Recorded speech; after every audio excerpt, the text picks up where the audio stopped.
안녕하세요. 오늘도 사연살롱을 찾아주셔서 감사합니다. 저는 30대 주부입니다. 그동안 겪어왔던 시어머니의 막말에 대해 분통을 터뜨린 이야기를 해보려고 해요. 저와 남편은 대학 시절 동기였어요. 저희는 지방의 국립대학에서 같은 학과를 다니며 졸업했어요. 하지만 저희가 사귀게 된 것은 그로부터 한참 뒤인 대학에 입학해 처음 만난 지 9년 만의 일이었어요. 당시 저는 서울에서 자취를 하며 두 번째 회사에 다니고 있었고, 남편은 폴란드에서 직장 생활을 하다가 한국 지사로 옮겼어요. 한국에 다시 온 기념으로 몇 년 만에 대학 동기 모임에 참석한 남편은 저를 다시 보고는 적극적으로 대시를 했었죠.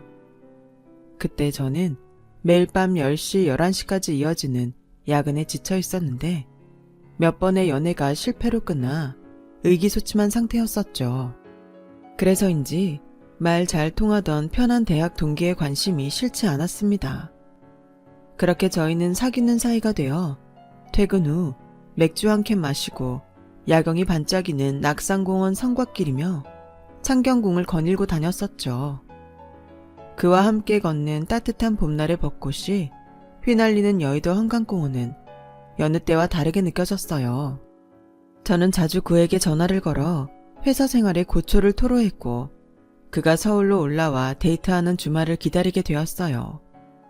그렇게 관계를 이어가게 되던 중 그를 통해 그의 어머니가 저를 보고 싶어 하신다는 이야기를 듣게 되었어요.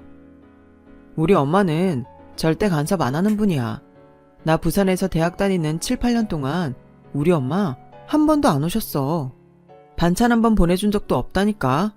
나중에 결혼해서 아이 낳아 데려다 놓으면 다 키워주실걸? 저를 한번 만나고 싶어 하시는 어머니를 두고 제가 걱정스러워하자 그가 저에게 자신의 어머니는 쿨한 분이시니 걱정 안 해도 된다는 식으로 했던 말이었어요.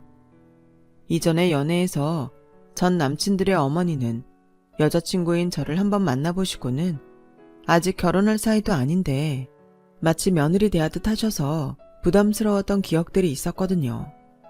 20대 초반에 사귀던 전 남자친구의 부모님은 누나 결혼식 같은 집안 행사에 저를 불러댔고, 툭하면 그 사람의 아버지에게서 온 전화를 받아야만 했었으니까요. 하지만 이번에는 사정이 달랐어요. 남자친구는 폴란드에서 혼자 지낸 몇 년이 얼마나 외로웠는지를 이야기하며 저와 결혼하고 싶다는 뜻을 비춰오더라고요. 저 역시 30을 목전에 둔 내 나이를 약간 의식하던 중이었어요. 내심 이 만남이 결혼을 의미하는 것이라고 생각했던 것 같아요. 그가 자신의 어머니에 대해 한 말이 있으니까 인사를 나누더라도 큰 부담은 없을 것이라 어느 정도 안심도 했었으니까요. 제 직장에서 가까운 강남 번화가 골목에 한 항정식집에서 지금의 시어머니와 처음 인사를 나누었어요. 첫인상은 조금 무서웠지만 말수도 많지 않고 시종일관 웃으며 저를 대하시기에 어려운 자리라는 긴장감이 조금 줄어들더군요. 기분 좋게 첫인사를 마치고 어둑한 길거리로 나섰을 때 어머니가 슬그머니 내 팔짱을 끼셨어요. 친정 엄마와도 팔짱을 끼고 걸은 적이 없을 만큼 무뚝뚝했던 저는 놀라서 그 팔을 뿌리치고 싶었지만 차마 그럴 수 없었어요. 그리고 이날 이후 남자친구를 만날 때마다 수시로 걸려오던 어머니의 전화는 눈에 띄게 줄어들었어요. 어쩌면 이때 시어머니와 저는 딸 같은 며느리와 쿨한 시어머니라는 허황된 꿈과 희망을 엿보았던 것은 아닐까요? 그리고 그 꿈들이 그저 환상이라는 것을 알았을 때는 전쟁의 시작이었죠. 결혼 당시 남편과 저는 직장 생활을 한 지 얼마 되지 않아 결혼을 하게 되어서 서로 모아둔 것이 별로 없었어요. 저희는 거창하게 시작하지 말고 원룸 월세라도 괜찮으니 하나씩 하나씩 시작하자고 서로 합의했었어요. 그런데 남편이 결혼한 지 얼마 되지 않아 직장 상사와 트러블이 생겼고 연고지가 전혀 없는 곳에 정근을 가게 되었어요. 남편은 이직 준비를 하겠다며 결국 회사를 퇴사했어요. 그리고 저도 결혼과 동시에 임신을 하게 되어 곧 있으면 휴직해야 할 처지였죠. 저희는 얼마간 모아놓은 돈으로 일단 버티고 남편은 최대한 빠른 시일 내에 다른 회사에 이직하려 했으나 쉽지 않았습니다. 그때 시어머니께서 이런 상황이 많이 답답하셨는지 먼저 제안해 주셨어요. 취직 준비하는 동안 생활비하고 집 지원해 줄 테니 대전으로 내려와라. 대전이면 시댁이 있는 곳이었어요. 저는 별로 내키지 않았어요. 어머니, 저희 아직 모아놓은 돈도 있고 저 아직 일 다니고 있어요. 그리고 원래 급여만큼은 아니지만 육아휴직해도 돈 나오긴 나와요. 굳이 그렇게까지 해주실 필요는. 참 철없는 소리 한다. 이제 곧 애도 태어날 텐데 너네 그렇게 월세로 살아서 언제 돈 모아서 집 사려고 그러니? 어머니, 말씀은 정말 감사하지만 니네 엄마가 집 해주고 너네 지원해줄 처지나 되니? 그래서 내가 해주겠다는 건데 절을 해도 모자랄 판에 이런 시어머니가 어디니? 저희 친정엄마는 가정주부세요. 시어머니 안 계시는 집안에 맏며느리 노릇하시느라 평생을 나가서 일해본 적은 없으시고 가족들 뒷바라지를 하셨어요. 나이 차이 많이 나는 고모들 삼촌들 대학 가고 결혼하기 전까지 친정엄마가 엄마 노릇을 했다고 봐도 무방합니다. 친정엄마는 경제적으로 무능력하시지만 절대로 편하게 사신 거 아니라고 생각해요. 반면에 저희 시어머니는 평생을 장사를 하셨어요. 사업 수완도 좋으셔서 재산도 제법 되시고요. 그래서 바쁘다는 핑계로 시댁 행사나 제사 같은 것들은 돈으로 때우시고 한 번도 참석한 적이 없으세요. 그래서 시어머니는 저희 친정엄마가 가정주부라는 이유로 무시하고 있는 듯 했죠. 남편에게나 저에게나 친정엄마 이야기를 하면 항상 너네 엄마 아니면 너네 장모라고 부르셨고요. 남편하고 단 둘이 있을 때 너네 장모라고 부른들 누가 뭐라 하겠어요. 하지만 제 앞에서 그렇게 예의 없는 단어로 지칭하면 참 속이 상하고 기분이 나빴어요. 사돈이라는 멀쩡한 단어를 두고 대체 왜 그렇게 부르시는 건지. 어쨌든 저희는 시어머니 말에 일단은 굽히고 들어가는 수밖에 없었어요. 시어머니는 시댁에서 10분 거리에 저희 부부를 위한 아파트를 준비해 주셨어요. 그리고 이런저런 핑계를 대며 집에 자주 찾아왔죠. 아이가 태어난 후에는 손녀 보고 싶다는 핑계로 아예 상주하고 계셨어요. 하루는 남편의 취직 기념으로 아이를 데리고 오랜만에 외식을 하고 카페에서 셋이서 시간을 보내고 있었어요. 남편이 서울에 있는 곳으로 직장을 얻었으니 드디어 시댁에서 벗어날 수 있다는 생각에 들떠 있었어요. 그런데 어머님한테서 전화가 오는 거예요. 네, 어머, 야! 너네 지금 어디냐? 어머니, 그이가 취직을 해서 저희 기념으로 나와서 외식하고 지금 카페에 있어요. 돈 있어거 나냐? 돈도 못 벌고 빌빌거리고 있는 것들이 커피 사 마실 돈은 있더냐? 나는 커피숍 가서 커피 사 먹는 것들은 정신머리가 다 빠진 것 같아. 어머니 너무 지나치세요. 저희가 외식을 자주 하는 것도 아니고 어머님 아들 취직 기념으로 정말 오랜만에 나온 건데 지금 말 대꾸하냐? 이제는 네가 시애미 알기를 우습게 하는구나. 내 딴엔 니들 생각해서 바나나까지 사왔는데 이건 그냥 식탁에 두고 가마. 어머니, 혹시 지금 저희 집안에 계신 건가요? 그래, 내가 어디 들어오면 안 되는 곳이냐? 어머니, 그래도 주인 없는 집인데 함부로 들어가시면 저희가 너무 불편해요. 내 아들 집이고 이거 내가 사준 집인데 무슨 남의 집이야. 집에서 살림만 하는 니네 엄마가 그렇게 가르치디? 시애미한테 따박따박 말 대꾸하라고? 어머니, 왜 친정 엄마까지 끌어들이세요? 아무튼 이제 저희 집에 함부로 들어오지 마세요. 비밀번호 바꿀 테니까 그런 줄 아시고요. 저는 그렇게 말하고 전화를 끊었습니다. 눈물이 핑 돌았어요.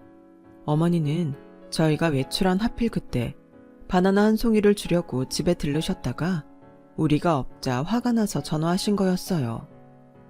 미리 말씀이라도 하셨다면 좋았을 텐데 시어머니는 당신이 원하는 때에 바로 통화가 되지 않거나 집에 들렀을 때 우리가 없으면 버럭 화를 내시곤 했어요.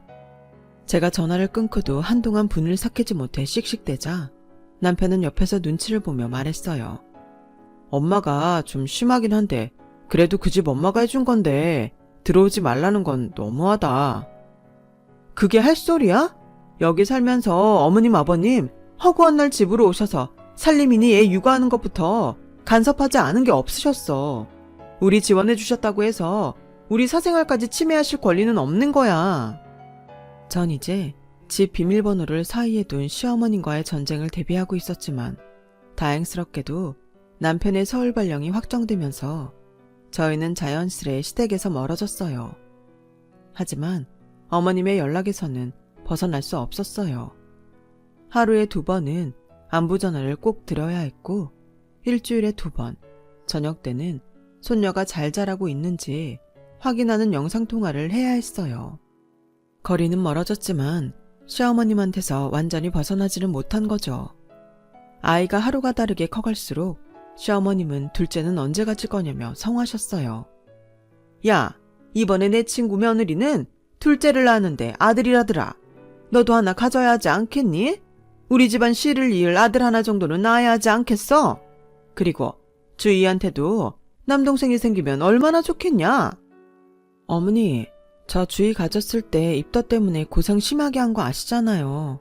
그리고 조선시대도 아니고 요즘 누가 아들 타령을 해요. 그리고 아직 그이하고도 둘째는 계획하지 않았어요. 무슨 계획으로 애를 낳냐? 애는 하늘이 점지해주는 거야.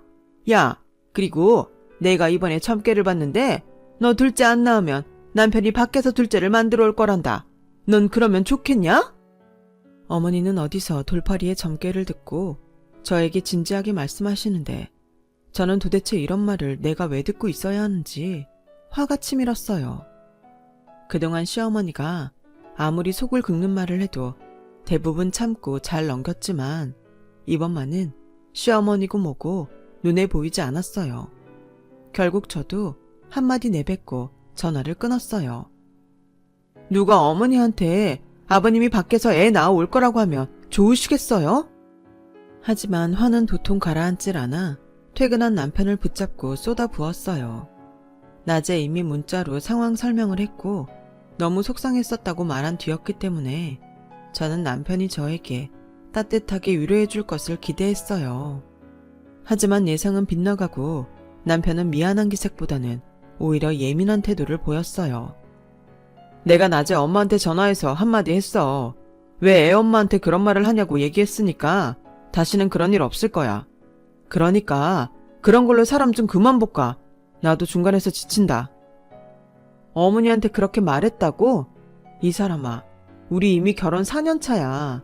내가 어머니하고 갈등 생길 때마다 줄기차게 부탁했던 그 한 가지를 아직도 이해 못하겠어? 그럼 나보고 뭘 어떡하란 말이야.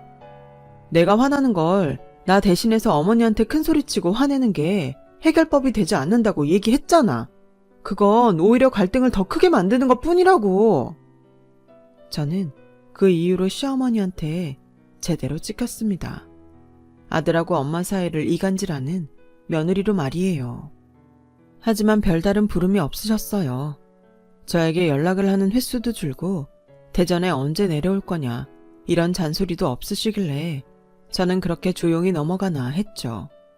하지만 시어머니는 벼르고 계셨던 거였어요. 11월, 한 해의 끝을 향해 달려가고 있을 때 시어머니께서 연락을 하셨어요. 니네 시아버지 농장에 배추를 심어 수확을 앞두고 있는데 내려와서 좀 도와라. 어머니, 그이 김치 안 먹는 거 아시잖아요. 걔가 김치를 왜 안 먹니? 김치를 얼마나 좋아하는데. 어머니, 결혼 생활 4년 동안 그이 한 번도 김치 찾은 적 없어요. 그거야 네가 안 해주니까 안 찾은 거지. 우리 집에 있을 땐 잘 먹었다. 와서 김장 좀 하고 김치 좀 가져가. 물론 나는 한 번도 안 해본 사람이니 네가 해봐라. 네? 그게 무슨 말씀이세요? 말씀드렸듯이 시어머니는 한평생 장사만 하셨기 때문에 집안일이나 명절 행사는 참가하신 적이 없으신 분이세요. 당연히 김치를 담궈본 적도 없으세요. 남편이 항상 김치를 사 먹거나 그마저도 없었다는 이야기를 들은 적이 있는데 시어머니가 저렇게 말씀하시니 너무 어이가 없었어요. 내가 집에서 일하는 한가한 사람이냐? 당연히 네가 해야지. 걱정하지 마라. 어차피 번거로운 건 나하고 네 시아버지가 다 해놨어. 넌 소금물에 배추 절이고 김장만 하면 돼. 어머니, 저도 김장 한 번도 해본 적이 없어요. 그래? 넌 여태 그런 것도 안 배우고 뭐 했니? 그럼 니네 엄마한테 물어보면서 하면 되겠네. 어머니는 그렇게 막무가내로 말씀하시고는 전화를 끊으셨어요. 이거 복수하는 건가? 내가 뭘 그렇게 잘못했나? 저는 무시하려고 했지만 남편이 전화가 와서 한 번만 가서 해달라고 사정을 하더라고요. 사실 저희는 남편의 재취업과 동시에 서울로 이사 오긴 했지만 집이 시어머니가 도와준 것이어서 사실상 시어머니한테서 완전히 벗어난 것은 아니었어요. 결국 저에게 선택권은 없었던 것이었습니다. 시어머니한테 찍힌 것을 만회해보자, 까짓것 한번 잘해보자 하는 심정으로 대전으로 내려갔죠. 하지만 그것은 저의 오산이었어요. 끝도 없는 배추를 마당에서 다듬는 수고는 두 분이 해놓으셨지만 저는 시린 손 호호 불어가며 소금물에 배추를 절여야 했어요. 속도가 느려지니 장사하시다가 중간에 밥을 먹으러 집으로 들리신 시어머니가 한 말씀 하시더군요. 야, 그 속도로 언제 다 하냐? 아주 세워라 내워라. 어머니, 배추 양도 너무 많고 손도 너무 시려요. 그리고 저도 김장은 처음이에요. 좀 도와주세요. 예, 나랑 네 시아비는 사업하느라 바쁜 사람들이다. 배추 다듬고 손질했으면 됐지? 뭘 더 바라니? 아, 그래. 니네 엄마한테 가서 해달라고 하면 되겠네. 집에 계시니 한가하실 거고 또 너하고 네 남편이 먹을 건데 맛있게 하는 게 좋지 않겠냐? 불똥이 애먼대로 튀어버렸죠. 친정은 부산이었는데 부산에 내려가는 길에 절인 배추를 차에 싣고 가서 친정엄마와 김장을 하는 엉뚱한 결론에 도달한 것이었어요. 지금 같으면 배추 집어 던지고 집으로 갔겠지만 그때는 바보같이 친정엄마한테 전화해서 상황을 설명드렸네요. 어찌나 머쓱하고 죄송하던지. 소금물에 절인 배추는 엄청나게 무거웠어요. 시부모님 남편, 저까지 넷이서 돌아가며 큰 차에 가득 절은 배추를 싣고 있자니 이 무슨 고생인가 싶었죠. 이걸 부산까지 들고 가느니 버린 김에 여기서 후딱 해버리고 싶은 생각도 들고 부산에 도착해서도 아파트 26층인 친정집 거실까지 옮길 생각에 가기도 전에 지쳐버렸어요. 배추를 차에 싣고 있던 도중 시아버님이 차라리 사부인이 여기 오시는 게 어떠냐? 라고 말씀하시더라고요. 저는 안 그래도 죄송스러운데 그렇게까지 할 수가 없어서 망설였어요. 그러더니 시어머니께서 저희 엄마한테 전화하라고 하시더라고요. 제가 친정 엄마한테 전화를 걸어 머뭇거리자 시어머니가 제 전화를 뺏어서 저희 엄마한테 말했어요. 사부인, 저희가 김장해야 하는데 여기서 부산까지 배추 들고 가는 것도 그렇고 그냥 사부인 여기로 오시는 게 어떨까 싶어서요.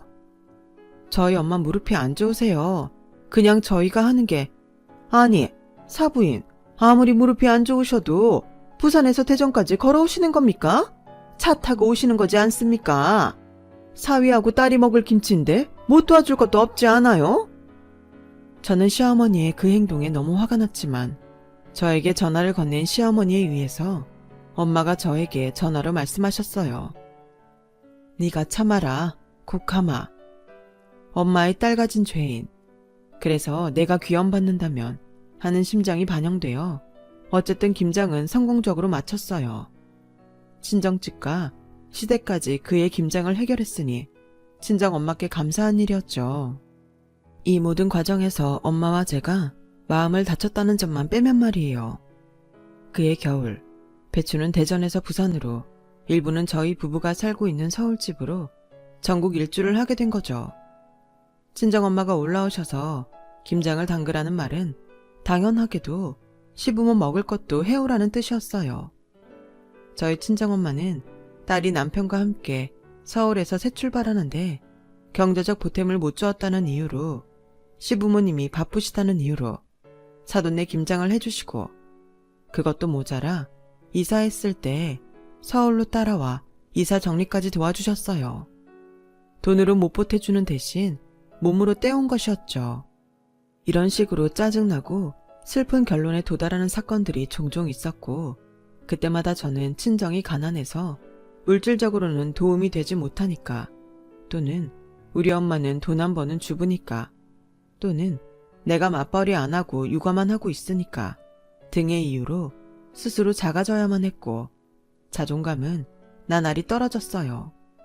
자존감이 떨어지면 그것은 곧 우울증으로 연결되는 전조 증상이었죠. 그렇게 김장을 다 하고 시어머니가 수육거리를 사와 친정엄마는 쉬지도 못하시고 수육을 삶고 계셨어요. 거기다 대고 시어머니가 하는 말들은 제 마음속에 화로 점점 쌓여만 갔습니다. 야, 너 표정이 왜 그러냐? 니네 엄마 와서 고생한다고 지금 불만 있더냐? 당연히 집에서 일하는 사람이 와서 해야지. 어머니, 친정 엄마도 계신데 야라고는 부르지 말아주세요. 그리고 집에서 하는 일은 일 아닌가요? 다시는 저희 친정엄마 모욕하는 말 하지 말아주세요. 제가 그렇게 반박하자 시어머니는 당황하셨어요. 아니 얘 말하는 것 좀 봐. 아주 잡아먹으려고 달려드네. 그리고 틈만 나면 자꾸 니네 엄마, 니네 장모 이러시는데 언제 저희 엄마가 어머니 앞에서 남편 보고 니네 엄마라고 하는 거 보셨어요? 저희 엄마는 항상 사돈이라고 예의 갖추셨어요. 그렇게 기분 나쁠 일이냐? 니네 엄마니까 니네 엄마라고 하지. 제발 그러지 마시라고요. 지금 저희 엄마도 계시잖아요. 어머님 아들하고 단 둘이 있을 때 그러면 제가 뭐라고 하나요? 왜 당사자가 앞에 있는데 그런 무시하는 발언을 하시냐고요. 둘째도 안 낳는 게 뭘 잘했다고 큰 소리야. 또 둘째 타령이세요. 그게 싫었으면 너도 쌍둥이 낳든가 아니면 씨바지라도 들여서 둘째를 만들던가. 여기서 갑자기 쌍둥이가 왜 나오냐면 시어머니 친구분 며느리 중에 아들 하나 딸 하나 이란성 쌍둥이를 낳으신 분이 계신데 평소에 어머니가 참 부러워하며 저와 비교를 하곤 했습니다. 시어머니의 말을 듣자 순간적으로 서름이 폭발하듯 밀려들었고 나도 모르게 꼭지가 확 돌아버려서 옆에서 친정엄마하고 남편이 말리든 말든 마구 소리를 질러버렸어요. 어머니, 그러는 어머니는 왜 아들 하나만 낳으셨어요? 어머니도 쌍둥이 못 낳아놓고 왜 저한테 뭐라고 하시는 거예요? 그러는 어머니도 씨바지 써서라도 둘째 보셨어야죠. 전 둘째 낳을 생각 하나도 없어요. 어떻게 어머니는 같은 여자로서 그런 말씀을 하실 수 있어요? 옆에서 듣고 있던 남편도 화가 머리끝까지 났는지 진짜 엄마 때문에 아들 이혼하는 걸 보고 싶어? 라고 고래고래 소리를 질렀어요. 저 말하는 꼴들 좀 봐. 니네 둘 다 꼴도 보기 싫다. 내 집에서 당장 나가. 어머니, 저 어머니 막말 때문에 너무 가슴에 맺힌 게 많고 화병이 나고 우울증이 와서 다음 주에 정신과 상담받으려고 했어요. 오냐, 그래? 안 그래도 나도 내일 정신과 가보려던 참이야. 우울증 와서. 며느리는 딱딱 말 대꾸하고 전화도 안 하고 아들은 천치처럼 지 마누라 편만 들고 내가 너희한테 뭘 그렇게 못해줬냐? 밤낮으로 허리 한번 못 펴고 이래서 너희들 다 주려고 그러는 거지. 어머니, 제가 언제 전화를 안 했어요. 매일 2번 저희 친정엄마한테도 안 하는 안부전화 어머니한테 꼬박 드렸고요. 저녁에는 손녀 보여준다고 영상통화까지 하던 사람이에요, 제가. 너 같은 며느리는 애초에 드리는 게 아니었어. 집에 여자가 잘 들어와야 하는데 망했다. 인연이 착한 내 아들 뺏어갔네. 어머니, 제가 뺏어간 게 아니에요. 어머니 아들이 저를 택한 거라고요. 원하시면 언제든 제 남편이 아니라 어머니의 아들로 돌려드리겠어요. 하지만 명심하세요. 그건 아들이 불행해지길 바라시는 게 될 거예요. 저는 그렇게 말하고 친정엄마를 데리고 시댁을 나왔어요. 남편도 시어머니의 막말에 질렸다는 듯이 망설임 없이 저를 따라 나왔습니다. 그리고 시부모님 전화번호는 차단했어요. 제가 그 난리를 치고 나왔으니 시어머니도 저희에게 연락을 하지 않으셨어요. 그렇게 2년이라는 시간이 흐르고 저희 친정 부모님이 사시던 집이 재개발되면서 그 집을 팔게 되어 20억이 넘는 돈을 받게 되었어요. 그동안 고생만 하신 저희 친정엄마께는 정말 잘된 일이었어요. 친정엄마는 그 돈을 저희에게도 유산 형식으로 나눠주셔서 저희도 서울에 아파트 한 채를 마련하게 되었어요. 그리고 얼마 전 모르는 번호로 연락이 오게 되어 연락을 받았더니 그동안 연락이 없었던 시어머니한테서 연락이 온 게 아니겠어요? 여보세요?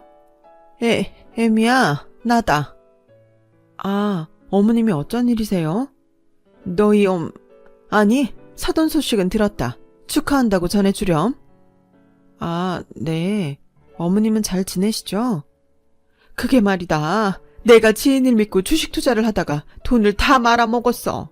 가게고 집이고 다 넘어가서 지금 한 푼도 없는 신세다. 지금 월세로 살고 있는데 그 월세 낼 돈도 다 떨어져 가고. 아휴, 내가 너한테 못되게 굴어서 벌 받는 것 같구나.